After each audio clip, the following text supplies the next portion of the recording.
Hiya. You're here, you're going to follow me on my journey on how to turn this, or maybe this one, I can't decide which, into like a 3D image. And then I'm just going to do a small panel, and then I can attach it to something bigger, to maybe like a bag. But stick with me and let's see how this journey goes.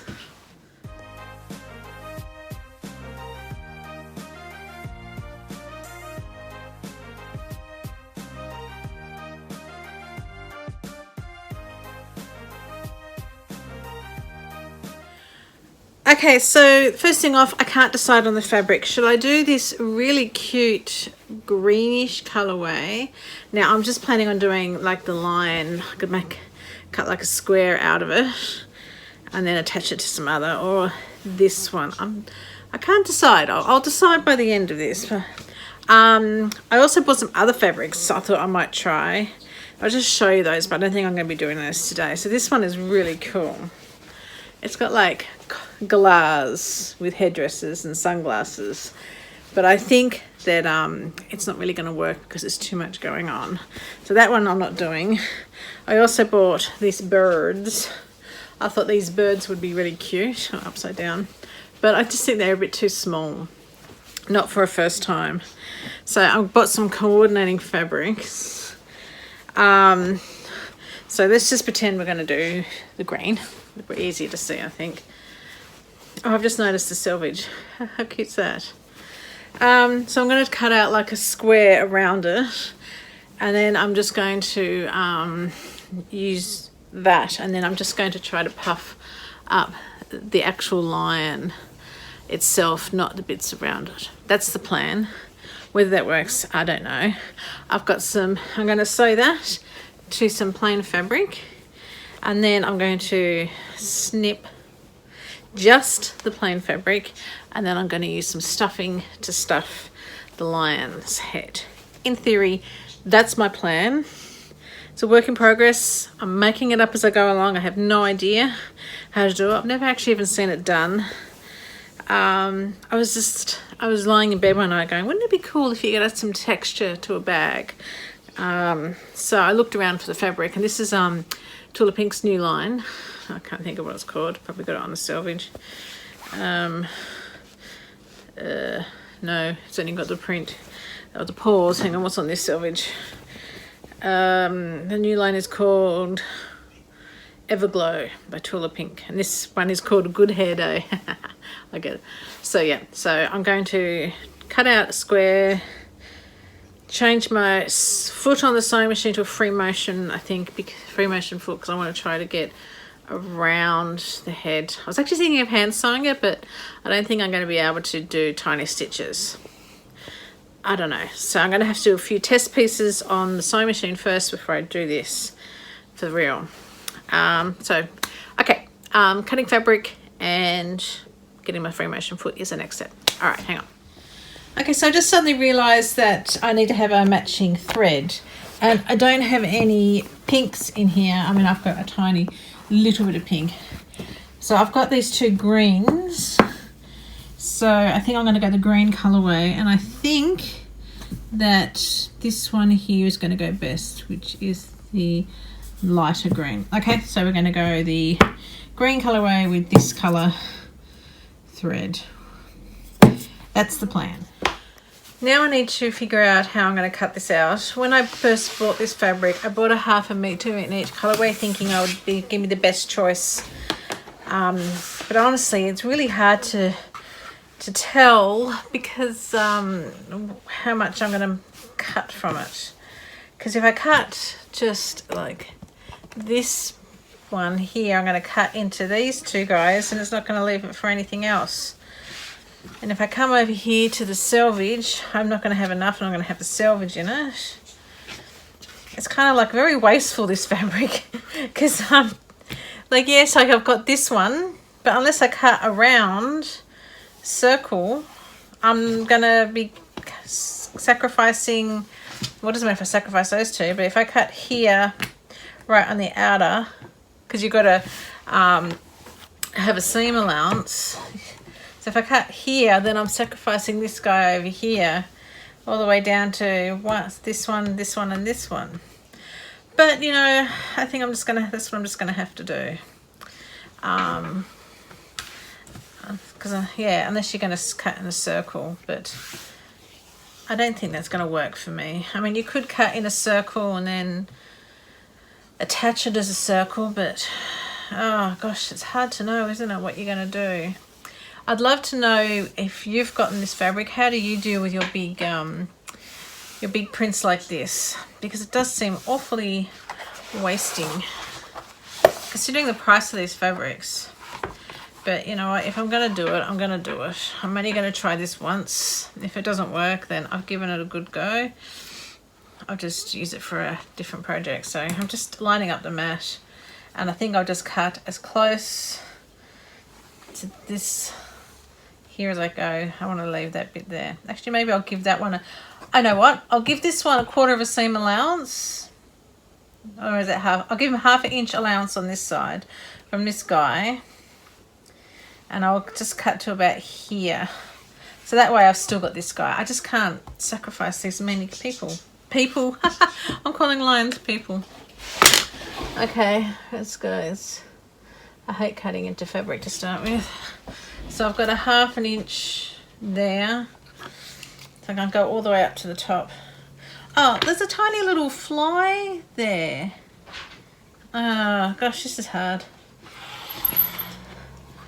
A tiny little, I couldn't find my cutters, so I'm using my older ones, which don't cut that great.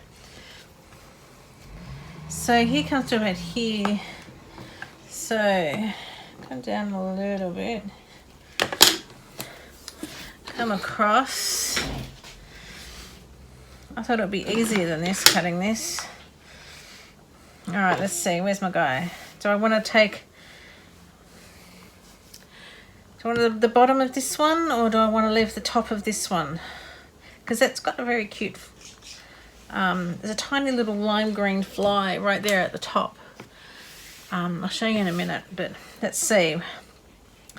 So if I cut here, I'm missing the bottom here out, but I'm saving these two guys. And then I can, so when I sew it, and I've used my 1/4 of an inch, well, that'll be all right. It's only the bottom.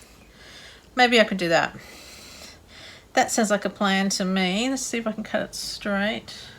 Oh, and hang on, I'm missing the fly there. Hang on, I'll cut up. Oh, this is hard. Okay, so that's the line I originally had.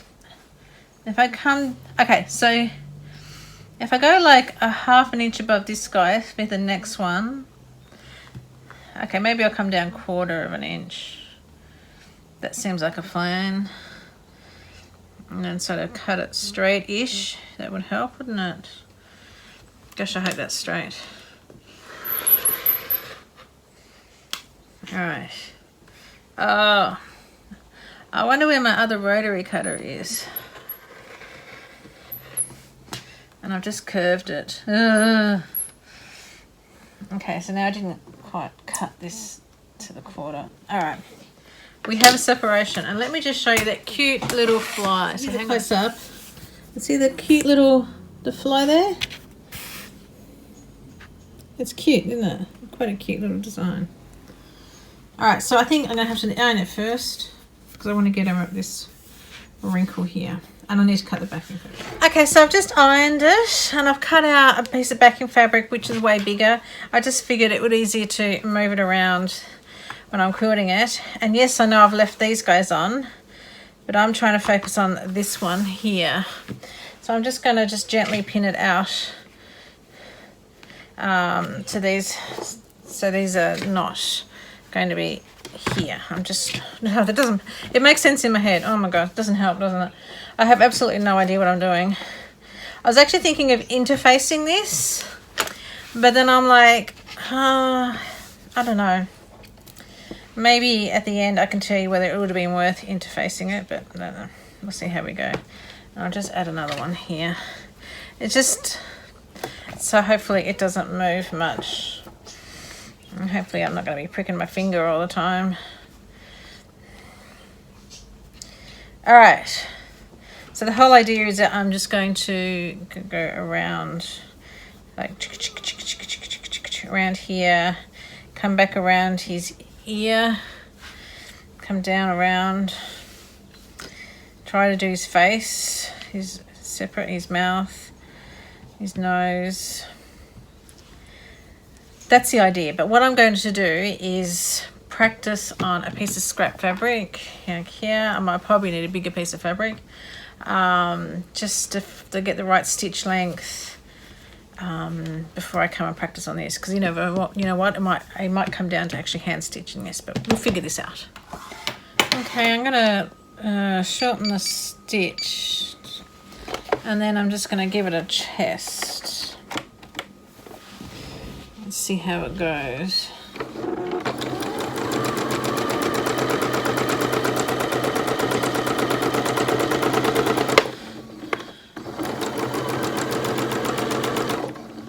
Alright, let's have a look. Alright, so, oh no, it actually, it's out of whack on the back. The front looks alright, the back looks terrible. So, let's just adjust him.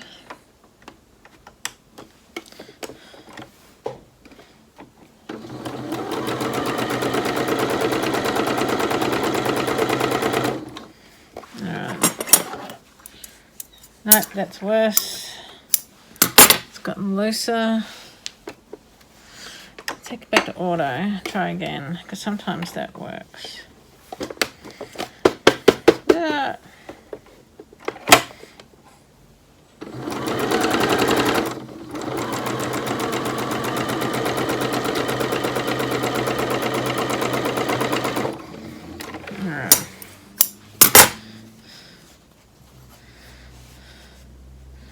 So that looks a bit better.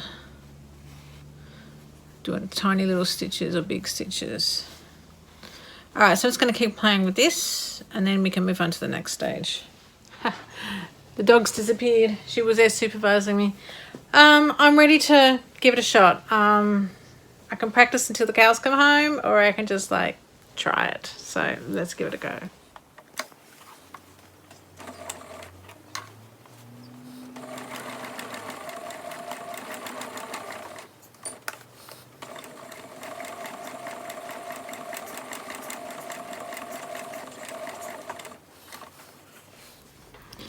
You can see here, that's where I've just started. I think that looks okay. I'm trying to do jaggedy bits like the mane. I actually think this is working here, so we'll keep doing this.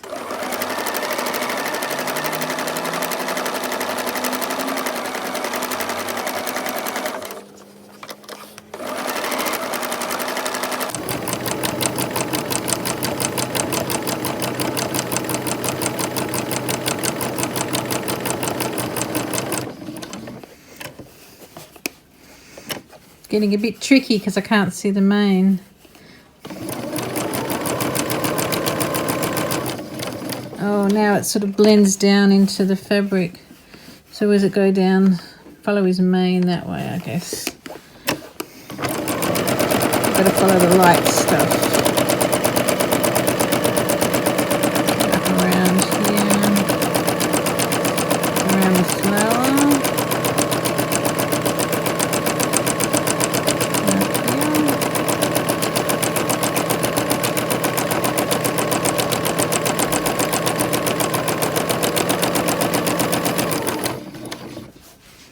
Alright, so I've done the outer mane. Maybe a bit too big a stitches here, but you know what, I'm not a free motion expert, so I actually think that looks alright. So now I might come in and just stitch around here and follow the mane down here. So come at you. Alright.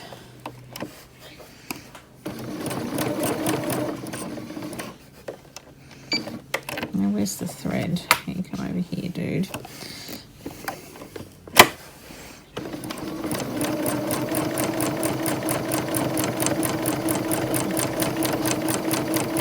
I suppose we'll have to do the inner ear as well.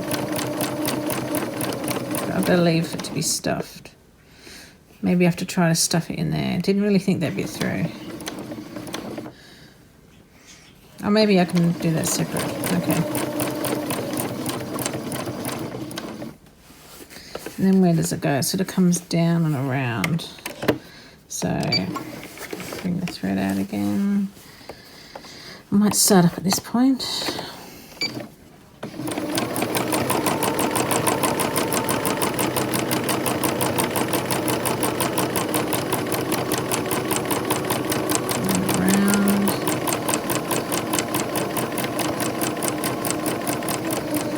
His mouth, itty bitty stitches.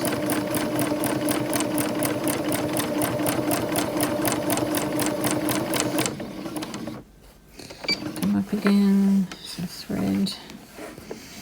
Okay, where are we going next?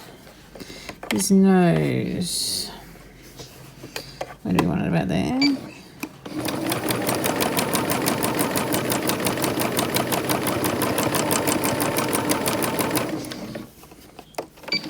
And then his eyes.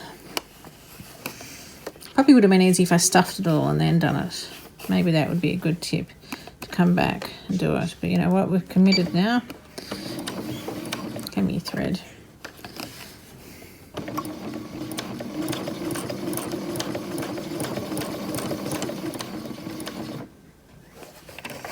Oops. Come over here and do this eye.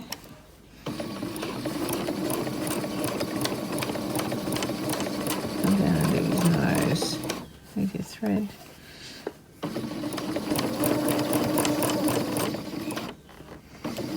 we go. Alright, so now what? So I might come back because mine is going to be maybe fuller than his face. I can always come back and do this bit and go.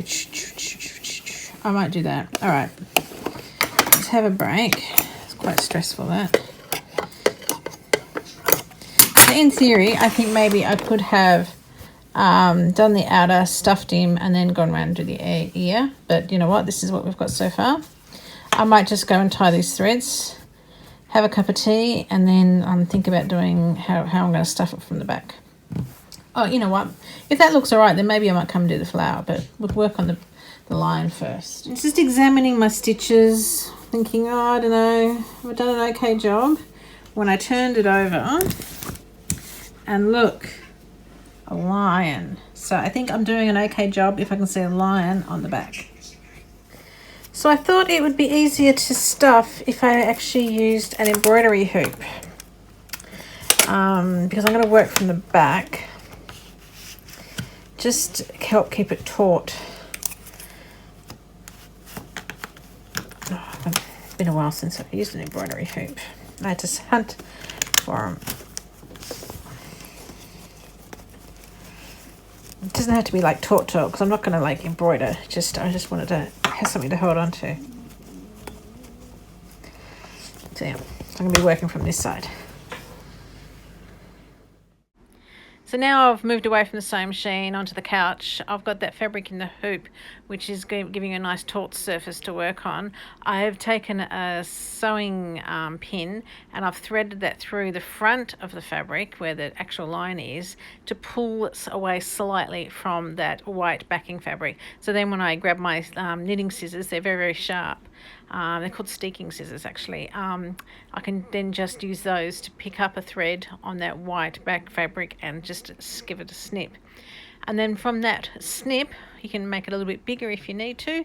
You just then use, you stuff it. So here I am, that little yellow stick there is actually a knitting needle. It's a kid's learning knitting needle. It's got a smiley face on the one end. So you can either use either end of the knitting needle. So you use the pointy, the long, narrow parts to help wiggle it into fine areas. You have a wider area, you can turn that knitting needle around and then use the head of the knitting needle to give it a wiggle and a jiggle. I also at some points used a crochet hook end, so not the pointy bit of the crochet hook, turn it around and you had the flat end. I use that for some areas too. So you just keep adding it. It takes ages, so this is not a quick job. It does take ages to stuff it, to whoever fullness that you like. But then once it's stuffed, you then get a needle and thread, and then you just gently, you're not closing it, so it's the hole's not there anymore. You're just sort of catching the hole closed, so the batting doesn't come out, and you just keep going and going and going. Like I said, it takes ages, and until you're happy with the puffiness, shall we say, of your line. Okay, so this is what I've got so far. It doesn't look any different from here. It looks different from the back. You can see the 3Dness. So I'm just going to take it out, have a proper look. I think I've done enough, but we don't know. Let's have a proper look. Alright, I've got to cut some threads and everything. Oh, it feels awesome. I can feel the 3D. Let's have a look. I don't know. It's really hard to see if you can see it, but can you see the difference? It doesn't look any difference when you just have it flat. But trust me, it's there. Looks pretty cool to me. I think is enough. I've just got to do these threads, trim these threads and tidy them up, and then we'll have a look at it when I've ironed it and everything. Okay, so this is like the extreme close-up. It's really hard to see, but there is, it goes zoom boom, zoom boom. I think it looks pretty cool. I can see the texture. I was going to do the flowers, but I decided to leave it at this guy. The back looks cool too. And you can see the 3D texture here on the back. So tell me, what do you think? Look at his big patch in the face. So, should I go ahead and stuff these flowers as well? Do you think it's going to be worth it?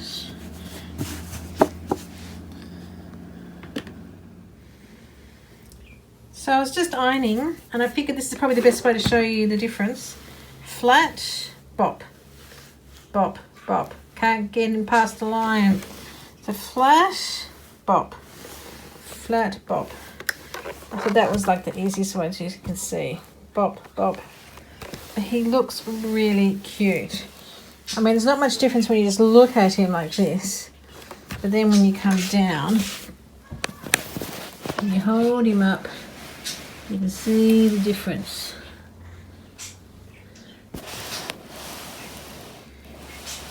And you can see the biscuits in the background, but anyway.